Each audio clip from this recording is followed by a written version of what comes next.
ফের অবৈধভাবে গাঁজা উদ্ধার করতে সক্ষম হলো মুঙ্গিয়াকামী থানার পুলিশ। শনিবার সকাল নাগাদ উদ্ধার করা হয় গাঁজা মুঙ্গিয়াকামী থানাধীন ৪১ মাইল এলাকার জাতীয় সড়কে। ফের উদ্ধার গাঁজা, লরিতে গোপনভাবে মজুদ গাঁজা, গাঁজার সাথে আটক এক নেশা কারবারি। জানা যায় শুক্রবার রাতে মুঙ্গিয়াকামী থানার কাছে খবর ছিল অবৈধ গাঁজা নিয়ে একটি লরি জাতীয় সড়কে আসছে। সেই মোতাবেক মুঙ্গিয়াকামী থানার পুলিশ এবং সিআরপিএফ এর যৌথ অভিযানে আটক করা হয় সন্দেহভাজন সেই গাড়িটিকে। জানা যায় আটককৃত গাড়ির নাম্বার হল TR02H1534। শনিবার সকাল নাগাদ গাড়িটি তল্লাশি চালিয়ে গাড়ি থেকে 57টি প্যাকেটে প্রায় 570 কেজি অবৈধ গাঁজা উদ্ধার করতে সক্ষম হয় পুলিশ, যার বাজার মূল্য আনুমানিক 1,14 লক্ষ টাকা হবে বলে জানা যায়। এই কাজে জড়িত থাকার জন্য গাড়ির চালককে আটক করা হয় বলে জানান পুলিশ। এদিকে ঘটনার খবর পেয়ে ঘটনাস্থলে ছুটে আসেন তেলিয়ামুড়া মহকুমার শাসক অফিসের ডিসিএম অঞ্জন দাস।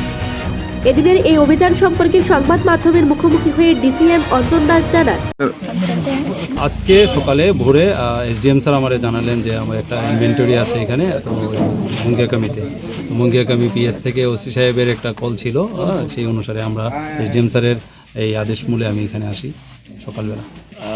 শুধু ড্রাইভারকে পাওয়া গেছে, একজন অ্যাপ্রক্সিমেটলি তো আমরা পরিমাণটা ঠিক বলতে পারছি না, তবে 57 বান্ডিল পাওয়া গেছে, প্রত্যেকটাতে 10 কেজি করে আছে। পাশাপাশি মুঙ্গিয়াকামী থানার ওসি গৌতম দেববর্মা জানান, গোপন খবরের ভিত্তিতেই এই অভিযান, আগামী দিনেও এ ধরনের অভিযান জারি থাকবে।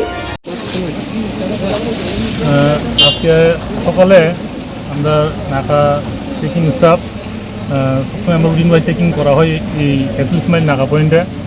তো আজকে আমরা একটা গাড়ি তেলামুড়ার দিক থেকে আমবাসার দিকে যাইতেছিল, তো আমরা নাকা পয়েন্টে আটকাইছি। আটকানোর পরে ড্রাইভারের কাছে কাগজপত্র দেখছি, গাড়ি চেক করার পরে গাড়িটা আমরা একটা সিগারেট চেম্বার পাওয়া গেছে, যেটা গাড়ির পিছন বডি সাইডটা পুরাটা আলাদা লোহার সিট দিয়ে পুরা বক্স বানান না। এরপরে আমরা ড্রাইভারের জিজ্ঞাসা করার পরে ড্রাইভার এই বিষয়ে কোনো সতর্ক দিতে পারে নাই।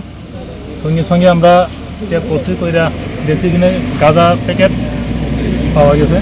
পুলিশ প্রশাসন সক্রিয়ভাবে নেশা বিরোধী অভিযান চালালেও কেন রাঘব বোয়ালদের গ্রেফতার করতে পারছেন না, এমনটাই অভিযোগ বুদ্ধিজীবীদের। তেলিয়ামুড়া প্রতিনিধির রিপোর্ট, এশিয়ান টাইমস।